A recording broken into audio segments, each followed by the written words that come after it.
Hi, I'm Andrea. And I'm Claudia. And we're the Judgy Crime Girls. Hello and welcome to Judgy After Dark. Yes, welcome. Oh my gosh, we're so happy you're here. It's like we all met up in the bathroom and we're all just like, hey guys. Hey, I'm telling you, back in the day, that's where I met my bestest friends for the night, okay? I wonder what those girls are up to. Seriously. I wonder if they're well. They are. I'm sure they are. Just because of the powwow that you had that night. Yeah, your bathroom friends are like your besties. You know how it goes. I love nothing more. Just be brutally honest with me. Like, that's where you tell me my hair's sticking up or I have lipstick on my teeth or, yeah. We take care of each other in the bathroom. Yeah, and it's usually, girl, you're so pretty. It's like, oh my God, I love your shoes. And then you're like, shh. Thanks. Thanks, girl. I love your earrings, just like how I did in mine at the 80s party we went to. Oh, girl, I love your earrings. Oh, thanks. And damn, we were right in front of her all of a sudden. That's how you schmooze your way up the line. Claudia can talk to anyone for hours about nothing. And then before you know it, we're like way at the front of the line. Yeah, we're like next in line to go to the bathroom. Oh, you're so funny. I'm like, I'm sorry, excuse me, she's pregnant. She's really got to go. And they're like, but why are you? I'm like, shh. I'm taking care of her. Yeah, I didn't even have to go. You had to go and you brought me. Well, I needed to get ahead. That was a long ass line. Yeah. Anyway, guys. Oh, that's funny. That's funny. Oh, man. We're so happy you're here. We are.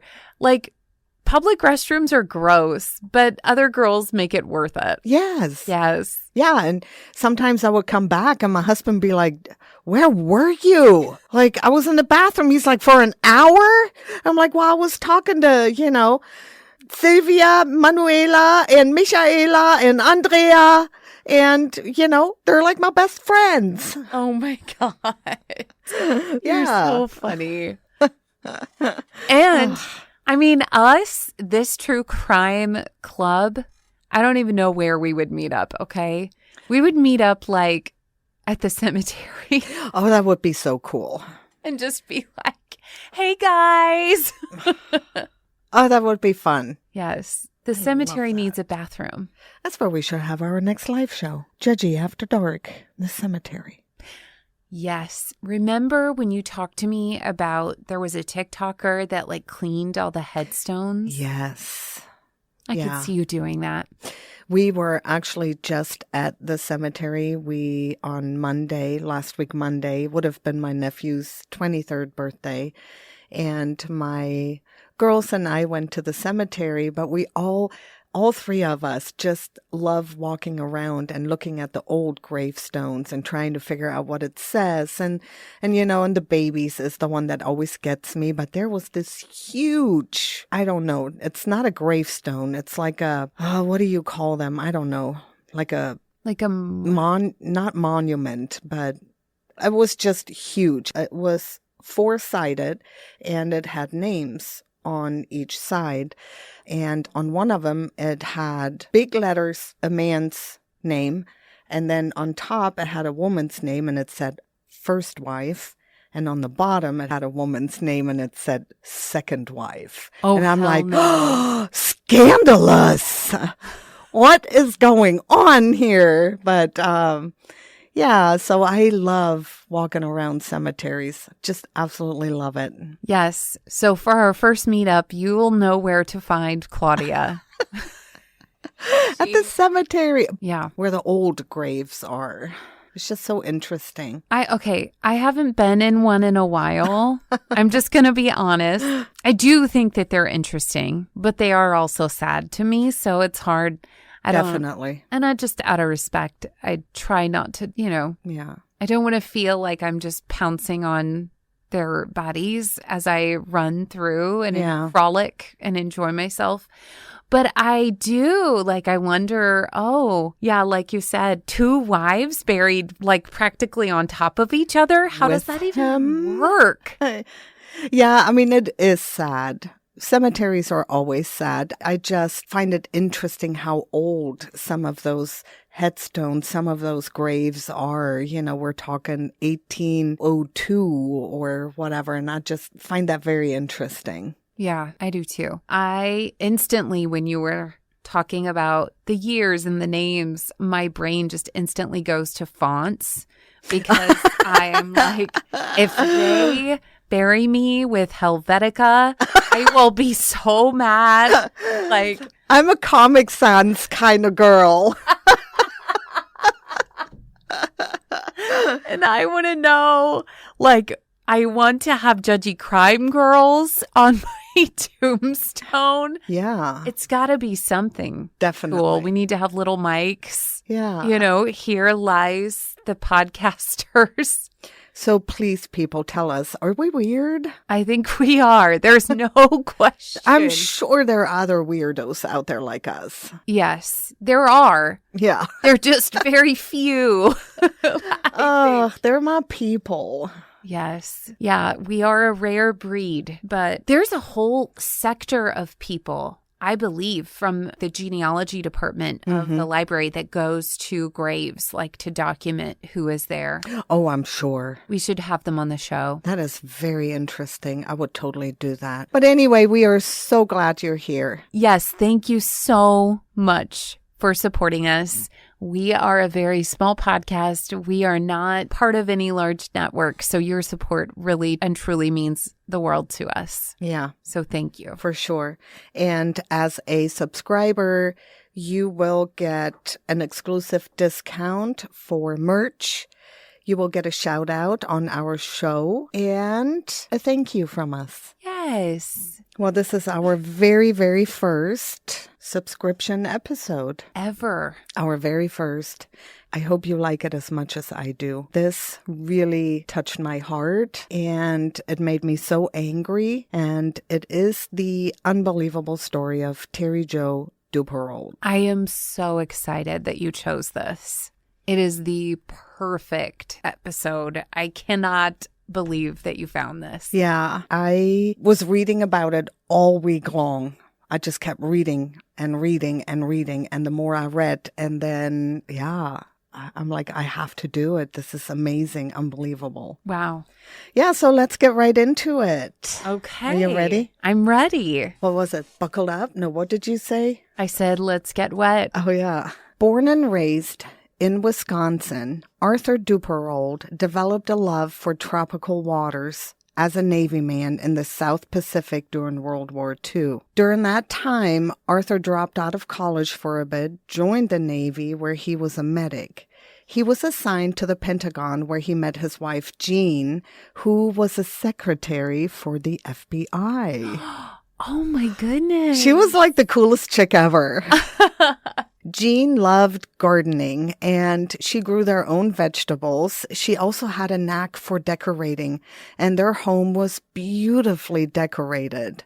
Arthur and Jean lived near a country club and went golfing all the time. They just loved the outdoors and they were pretty athletic people. After his discharge from the Navy, he went back to college and became an optometrist. Over the years, he built a reputation as one of Green Bay's leading optometrists. And fun fact, he was actually one of the earlier doctors to use contact lenses. And back then, people were like, oh my God, they're just going to kill you. But Arthur had this dream to take his family on a lazy island hopping cruise in the Bahamas. So in November of 1961, he didn't want to wait any longer. They were going on the trial cruise, go sailing for a week to see if this is what they really wanted to do long term. Arthur took an extended leave from his practice, made arrangements with his children's schools, and headed down to Florida with his wife Jean and their 3 kids. 14-year-old Brian, 11-year-old Terry Jo, and 7-year-old Renee. The initial plan was to buy a boat and spend the entire fall just island hopping. But unable to find a suitable boat, they decided to charter one instead. So at the Fort Lauderdale's yacht basin, they found what they were looking for. A sleek 60-foot, two-masted ketch called Bluebell. Cute name. That is cute. It had a 13-foot main cabin area, a small bathroom, a small kitchen, a sleeping area, and a main bedroom. Arthur was not all that experienced in handling a sailboat by himself, so he hired his friend Julian Harvey to captain the boat. And Julian brought along his new wife of 4 months, Mary Dean. And Mary Dean was a former stewardess. Harvey was not only a former military man like Arthur, but also a war hero, a decorated bomber pilot in World War II and Korea. He was also a highly experienced sailor and former owner of a number of yachts. Everything about Julian just oozed confidence. So on the morning of Wednesday, November 8th, 1961, the Duperraults went aboard the Bluebell to begin their eagerly awaited cruise. Over the next 4 days, Harvey steered the Bluebell east towards the tiny island chain of Bimini, then further east to Sandy Point. The group spent a week snorkeling, collecting shells on all the beautiful beaches, and just having a great time. Early Sunday, Arthur and the Harveys stopped by the office of Sandy Point Village Commissioner to fill out some paperwork for leaving the Bahamas and returning back to the United States. And Arthur even commented that this had been a once-in-a-lifetime vacation and that they would be back before Christmas. That night, Mary Dean prepared a nice dinner for everyone, and it was to be the last meal ever served on the Bluebell. The next day, on Monday, November 13th, a lookout on an oil tanker spotted a small lifeboat drifting in the open sea. On board the dinghy were a pretty healthy-looking Julian Harvey and the corpse of a little girl in an oversized life jacket, who turned out to be 7-year-old Renee. Oh, my goodness. Rescued by the tanker, Harvey told the crew what happened. The previous night, the Bluebell had encountered a sudden tropical storm, and around 11 p.m., a powerful wind gust just snapped the main mast in two, and a 50-foot length mast came hurtling down, piercing the deck and rupturing the fuel lines, which burst into flames. Oh, my gosh. While Harvey single-handedly fought the blaze with extinguishers, his wife and their 5 passengers retreated to the stern, so they all went down to the other side. By then, however, the ship was going down. While the others jumped into the water, Harvey launched the dinghy, dove overboard, hauled himself into the lifeboat, and made a desperate effort to find his wife Mary Dean and the Duperraults, shouting himself hoarse in the darkness, but no one answered. At last he came upon a little girl floating face down in the water, her body held afloat by the life jacket. He pulled her onto the dinghy, but she was already dead. Oh. The others had vanished into the sea along with the Bluebell. Oh, my gosh. Within 2 days of his rescue, Harvey was back in Miami, where an official Coast Guard interrogation started on the morning of November 16th. He was dressed in pretty expensive clothes and appeared remarkably chipper for a man who had just lost his wife and a whole family in the tragic accident. Right. Throughout the interrogation, he remained cool, composed, never deviating from his original story. But the Coast Guards didn't quite believe him. There were a lot of holes in his stories and things that didn't make sense. They just didn't add up. And also there was a lookout in the nearby lighthouse, and he said he didn't see a sign of a ship on fire anywhere on the ocean. Oh. And other experienced seamen said that a broken mast could not ever puncture a deck in the way he described. Oh, my. In the end, the investigators had no choice but to accept his version of events. There were, after all, no living witnesses to prove it otherwise. Or were they? No. Or so they thought. I just got chills. Look. Oh, you do? Oh, my God.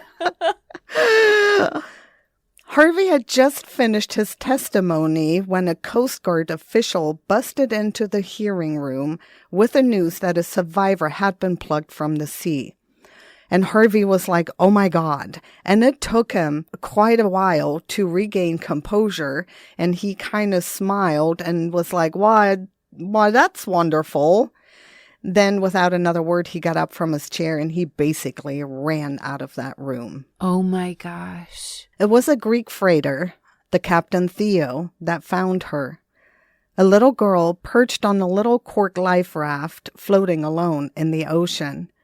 As the ship drew near, one of the crewmen snapped a photo of the little girl, and that is the picture you just looked at, where she's just sitting on that little life raft. Yes.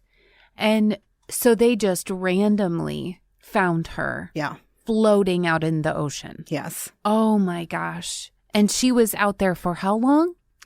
4 days at that point, but we'll get to all that. Okay. Hoisted aboard, she was carried into a cabin and placed in the bunk.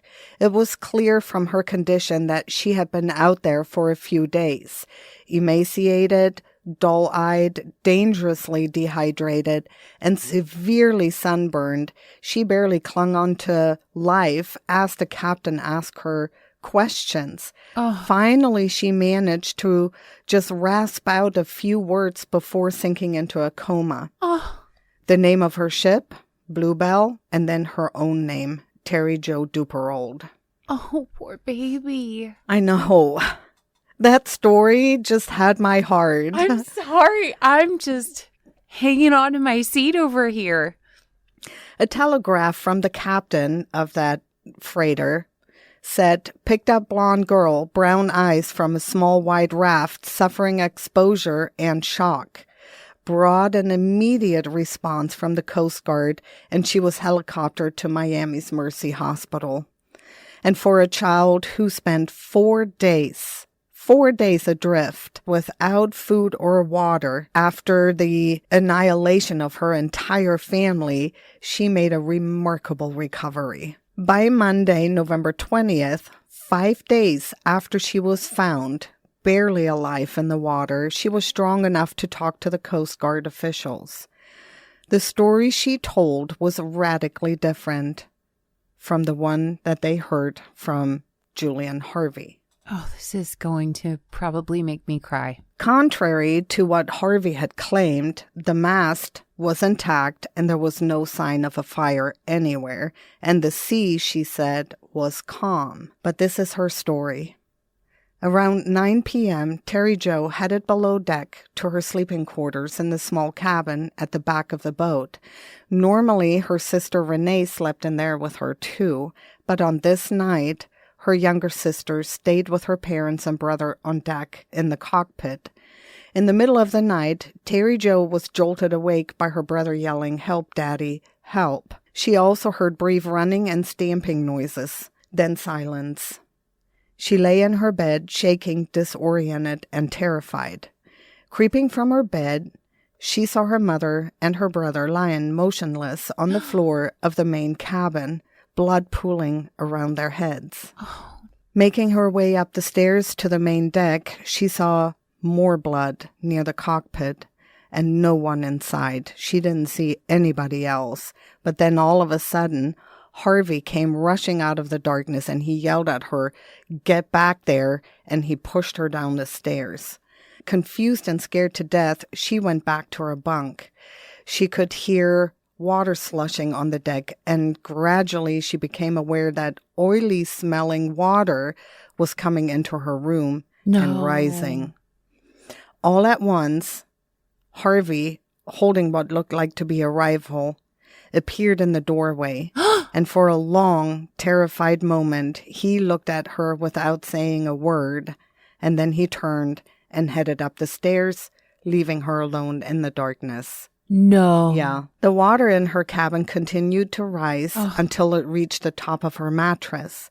Realizing that the bluebell was going down, Terry Jo climbed back to the cockpit. She saw Harvey and asked him if the ship was sinking. Yes, he yelled.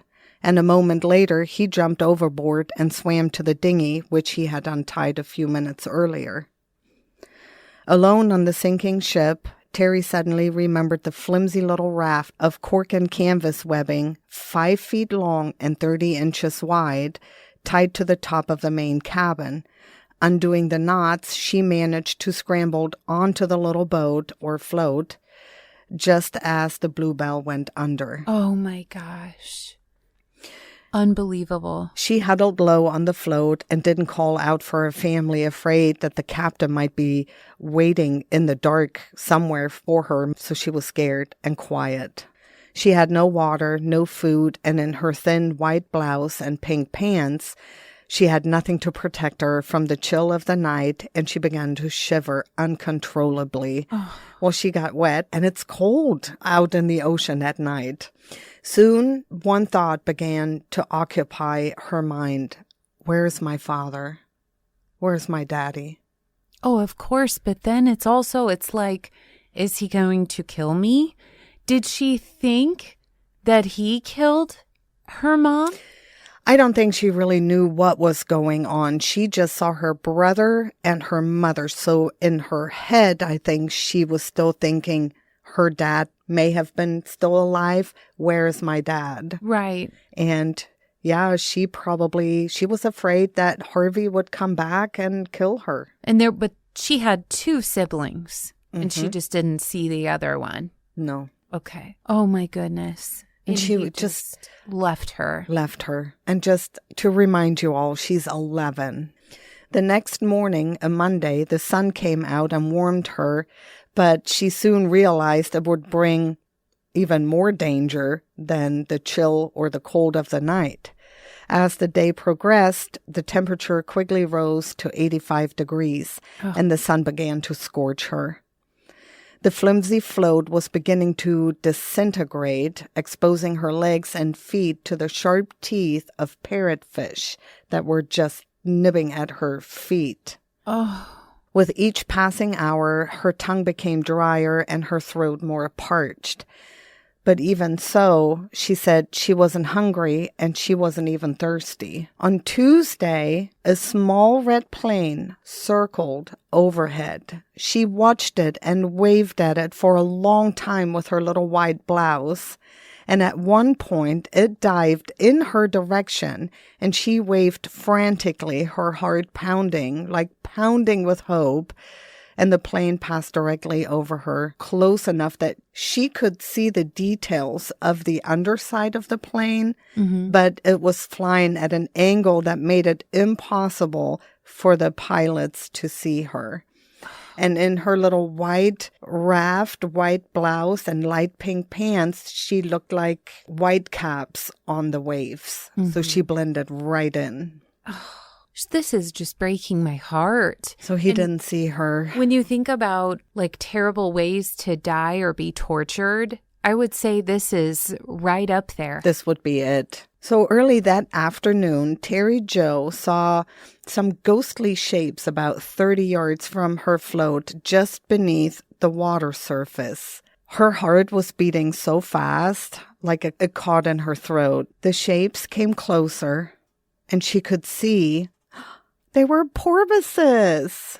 Little tiny whales that looked like dolphins. How sweet. Yeah. Oh, so cute. She said they stared at her with large dark eyes, and she said a little prayer of thanks to God for sending them. And she also said they stayed with her for hours. They stayed close, watching her. Oh my gosh, my heart. I know. I can't. We don't deserve animals. No, we don't. So when the sun rose on Thursday, she didn't even feel the sun burning her.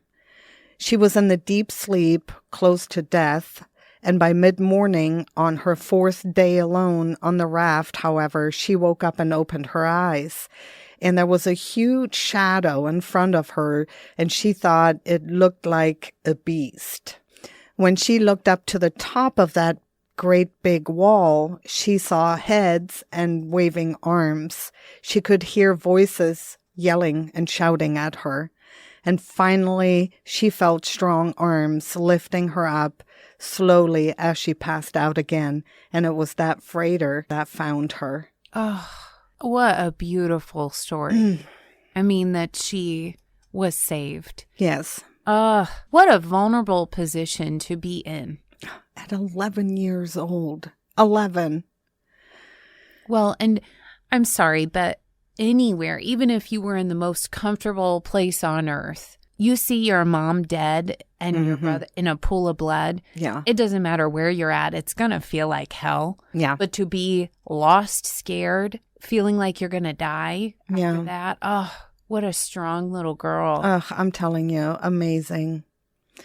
So Terry Jo's chilling account confirmed a belief already shared by most Coast Guard officials, that the Bluebell disaster was no accident but a mass murder. But why? No one would ever find out, because by that time, when Terry Jo told her story, the perpetrator was already dead. Because 3 days earlier, after hearing of Terry Jo's rescue, Julian Harvey left that interrogation room, and he had gone directly to the Sandman Hotel, checked in under the name John Monroe. Sometime within the next 24 hours, he wrote a brief suicide note. "I'm a nervous wreck, and I just can't continue. I'm going out now.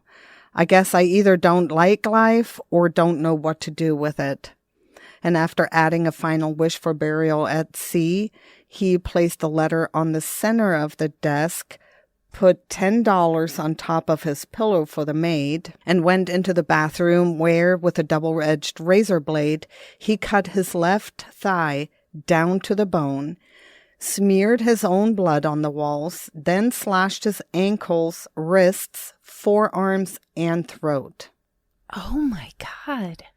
The self-inflicted mutilations were so savage that when police came, they initially wondered if he had been murdered and a clumsy attempt had been made to make it look like a suicide. That's how badly he hurt himself. Wow.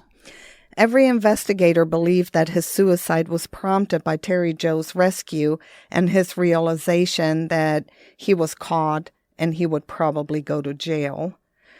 Detectives discovered that shortly before the Bluebell set sail, Harvey had taken out a $20,000 insurance policy on Mary Dean's life. More than one investigator came to the same conclusion, that Harvey had set out to kill his wife, maybe by sudden impulse or careful plan, but had been surprised in the act by one of the Duperraults, and so he decided to kill them all. Terry Jo returned to Green Bay to live with her father's sister and 3 cousins. When she was 12, she changed the spelling of her name to T-E-R-E, Terry. Okay. Nearly 50 years later, in 2010, Terry finally revealed the details of the night her family was killed and her days spent drifting in open waters in her memoir, Alone, Orphaned on the Ocean. And she said, "I always believed I was saved for a reason. If one person heals from a life tragedy after reading my story, my journey will have been worth it."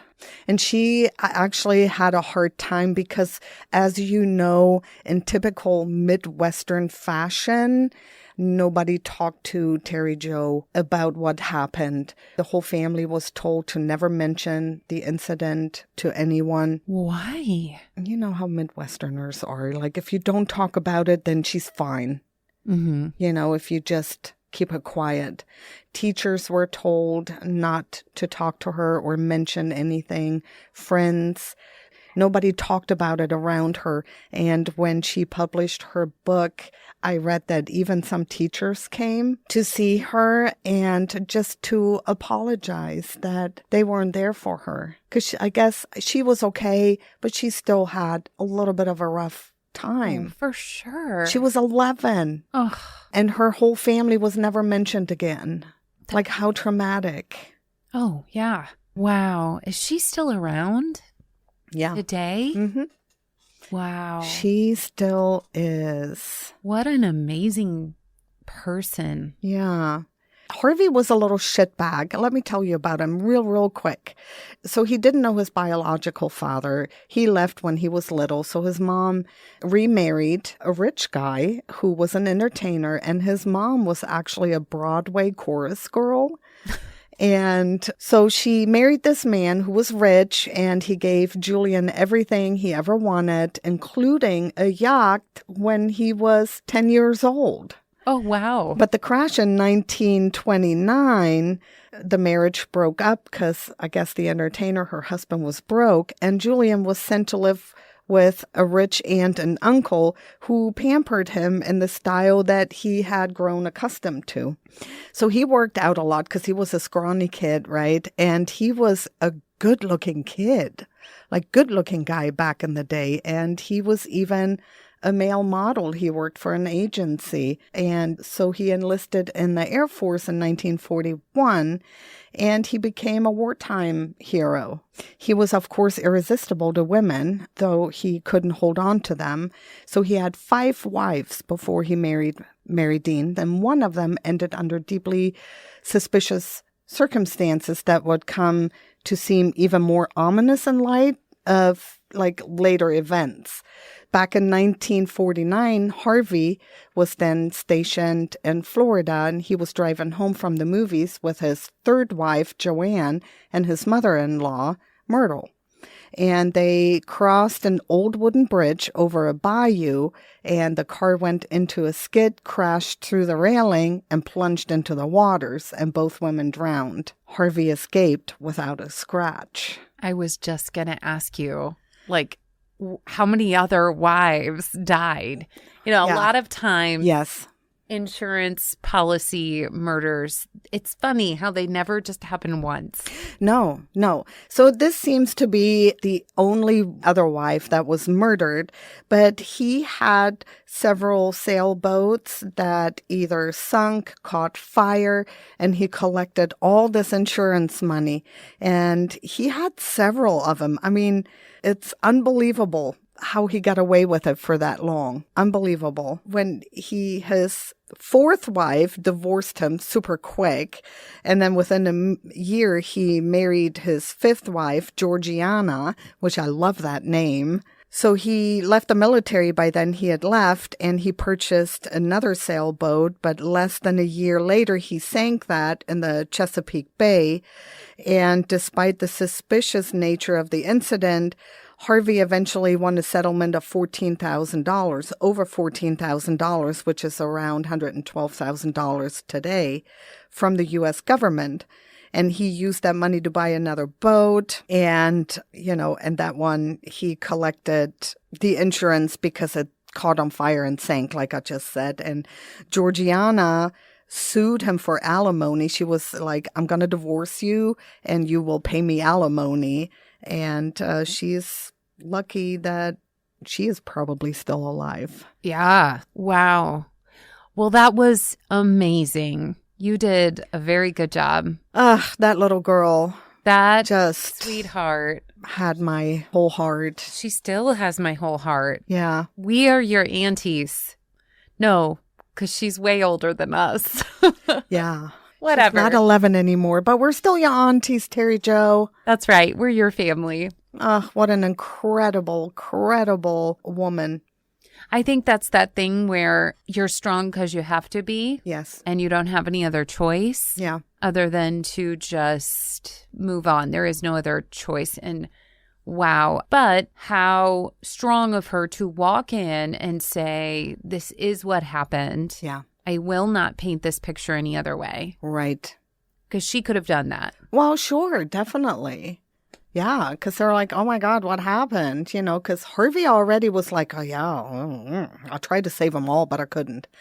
But real quick, I did read in an article that later in life, Terry underwent hypnosis and she took some truth serum in the hopes of maybe remembering something that she doesn't remember, because it was a severely traumatic event. And unfortunately, she did remember things, but unfortunately, it wasn't anything that would help finding out why Harvey killed her family. She could remember the color of her brother's pajama. She remembered a bloody knife laying somewhere, but nothing, unfortunately, that would help us understand. Right. Well, not that I could ever understand why he killed the family, but I think of all things, money, when money is the motive, it is so hard. Yeah. It's just like, why? Yeah. And I think the Coast Guard, the officers were pretty spot on. I don't think he meant to kill the Duperraults. I think he meant to kill Mary Dean. Mm-hmm. And somebody, whether it was Arthur, Jean, or one of the kids, kind of caught him, came upon them. Mm-hmm. But why did he leave Terry Jo alive? Because he came back down with a rifle, and he looked at her and turned around and walked away. Why did he leave her alive? Probably maybe thinking it'll be better, thinking she would drown, she will go down with the ship, and if anybody would ever come and look for them, it would look more natural than him shooting her. Do you know what I mean? Because then it'd be like, oh, that was not an accident. Well, and did he shoot a hole in the bottom of the ship? Why was the water coming in her room oily? Don't know. Was he going to burn it? Did he put kerosene? It was probably kerosene or something. Yeah, because when she said oily water, I'm like thinking, well, yeah, maybe he wanted to burn her up or whatever. Right. I mean, maybe he just ran out of time or whatever and hopped on the buoy and got out, like, to save himself. Mm-hmm. I think it was probably going down faster than he thought. Mm-hmm. Although he's an experienced yacht sinker. I guess so. I mean, he had that rifle. Yeah. So it's like, did he, how did the boat go down? If it didn't go down the way he said it did, I wonder how it actually did go down. Like, did he shoot a hole in it? Like, what happened to where it sank? I don't know. So many questions. She doesn't recall hearing a shot. Okay. You know, and it's pitch black. Out in the middle of the ocean, you can't really see anything. The whole boat was dark. Yeah. Yeah, if you have any idea or any theories, let us know what you think. Yeah, or if you've read the book, because I bet that's an amazing book. Yeah, it's available on Amazon. I looked it up. I love it. Great case. Thank you. All right. Well, hey, if you enjoyed this case, make sure you give us a rating if you can on Apple or Spotify. Thank you for hanging out with us. Thank you for hanging out with us after dark. Yes. So stay sassy. Stay judgy. And stay tuned in with the Judgy Crime Girls every Friday for your subscriptions with our Judgy After Dark. Okay, we love you so much more. Bye. Bye. Thank you. We love you.